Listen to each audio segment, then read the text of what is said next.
now we just want to put Dale on a trial. Remember, we saw this on Instagram and it was talking about, you cannot really make a successful business if you are not doing something that you love doing.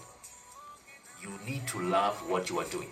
If you don't, then you're not going to achieve any success. So the question is, do you know your passion? So we're going to put this on a trial right now.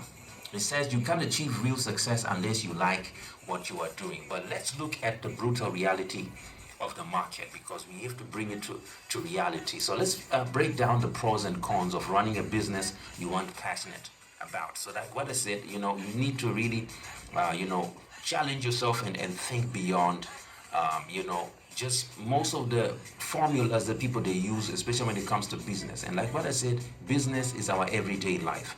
Business is our everyday motion. It's not like, like I always say, it doesn't have to be complex. It doesn't have to be Wall Street. It doesn't have to be the stock market.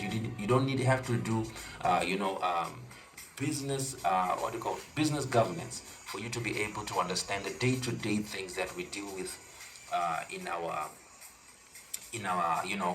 exchange or trade. So this is what's happening right now. KUD to the AM Tawala, and we're jumping straight into it. What are the pros and cons of running a business you aren't passionate about? So I'll start with the pros, and we talk about the pros. It simply means, the good side of it, the good things.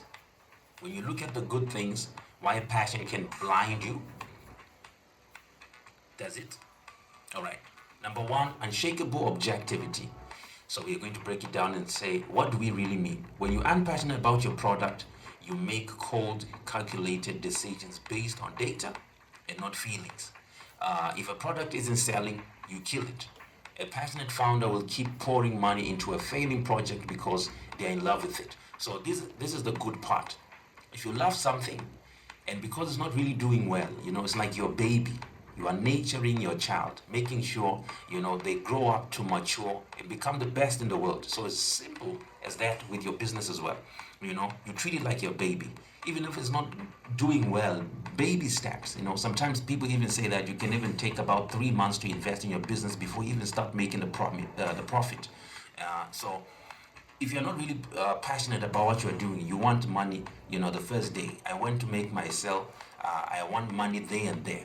But if this is my passion and I really want to see this thing grow, you can invest in it. That's why you need to take time to plan around it and make sure you are also doing the boring stuff, that not everyone else is doing, because you want to take those baby steps. When you look years later at that baby, you are like, that's my boy or that's my girl, even though it's a business, you can give it a name, whatever, So it's always important that whatever it is that you do, you are passionate about it. What's number two? The customer first focus. The customer first focus. You don't focus on what you like. You focus entirely on what the market wants. So simply meaning you're not focusing on yourself. You are focusing on the customer because you are providing a service. And if you are providing a service, you need to make sure that you put the customer first. I know people don't like that the customer is always right. Is the customer always right? You tell me. But you aren't trying to express yourself. You are trying to solve a pain point. So you focus on the other person. You also focus on that which people want. What do people want? You identify. So if you're passionate about what you are doing, you also can easily identify the problems that people go through. You know what I'm saying? If you are selling clothes, fashion, it's easy for you to identify the things that people are going through because you can tell the way that brother is coordinated. Too many colors, yellow trouser, red shirt, pink shoes, So you have already seen a problem. And brother, come here. Let me help you. Let me fix those shoes. Let's go to the shops. I have this shirt. Let me help you how to coordinate. Let me put you together, Or I'm looking at that sister's hair. It's not looking nice. My sister, Joe, And then you now say, let me fix your hair, And then you go to the salon. You do those nice braids. You put whatever that you do, beads. You tint it. It's looking nice. Purple, red, professional colors as well, That sister is looking nice, and you are like, I love it. So this is what you simply do. So we also have Number three, which is freedom from the hobby's trap. What is that? When your hobby becomes your job, you often lose your escape. So, keeping your passion as a hobby and your business as a system is often the ultimate hack to mental peace. So, when you treat your job as a hobby, making sure that you're waking up, if you love something, you're always up and about. And you're always making sure that you're in time. You're always diligent. You're always punctual because you love it. The reason why people are late at work, they don't love what they are doing. If you're at work work is starting at 8, you're always there at 8:30. You're always there at 8:12, which means that you are not passionate about your job. So you need to sit down and think, do I really love what I'm doing? Because I cannot go on like this. If every time they're calling you in the office, hey, sit down. Why are you late today? I've been checking the time. You're always late. So you need to always ask yourself, as I'm working here, as I'm doing this business, do I really love this work? And then you need to reevaluate, you need to rethink, and you now need to think, what do I love doing? Let me invest much more time in that. And that can change your life. All right, so those are the pros, and we're jumping straight to the cons. Why passion is helpful. Why passion is helpful.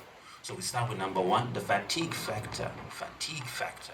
When you run a business you don't care about, your daily grind, your daily grind can feel like a heavenly prison or a heavy prison. Not heavily, heavy prison sentence. It takes an extra mental energy to show up. So when you're doing a business that you're not passionate about, it feels heavy. Like what we're saying, you're waking up, you're going to work, or you are thinking, this is what I'm supposed to do. Before you even do it, you're already exhausted. You're already fatigued. You wake up in the morning, you can't do it because it feels like you are being forced. It's like we are forcing you to do it. Even when it's salary time, it's like, I don't even want it. You take it for the sake of survival. So when the job is just survival, it's no longer nice. So you need to do something when you're really passionate about it. Even if you don't make the money, but you really want to make a great impact. And also, number two, the crisis test. When times get tough, sales drop. We know that about every business. Sometimes it's not the same. Sometimes sales they drop. Sometimes customers are not coming. Sometimes they're just sitting alone in the shop. It's like, no one is ever going to come. It's like the world has come to an end. What happened? And rent is due. It's easier to walk away from a business if you don't have an emotional connection to the mission. You can easily say, people are not coming, rent is due, I'm not able even to get much money out of this, so let me quit, let me look for something else. So when it's like that, then you need to question yourself, am I passionate about it because I'm leaving this job because it didn't do A, B, C, D? No, you don't quit, you don't jump, you don't leave. Why? Because the sales have dropped. You don't leave because times are tough. You don't leave because yesterday was not the same as today. If you leave, which means that you were never invested in that business. You were never invested in whatever that you are doing. You stay there. Why? Because you value what you are giving the people. You value also the services that you are giving people. You are bringing an impact to society and making sure that you are bringing that change. So if you saying I'm putting money ahead, then you have no value for the people. You have no value for society. You have no value also for your community. And number three, lack of authenticity. Lack of authenticity. What does that mean? Customers can sometimes sense when you are just in that business for cash. When we see you, you are only for cash. You don't care.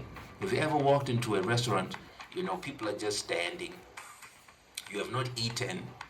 It's 5 minutes, 10 minutes, 15 minutes, 20 minutes, half an hour.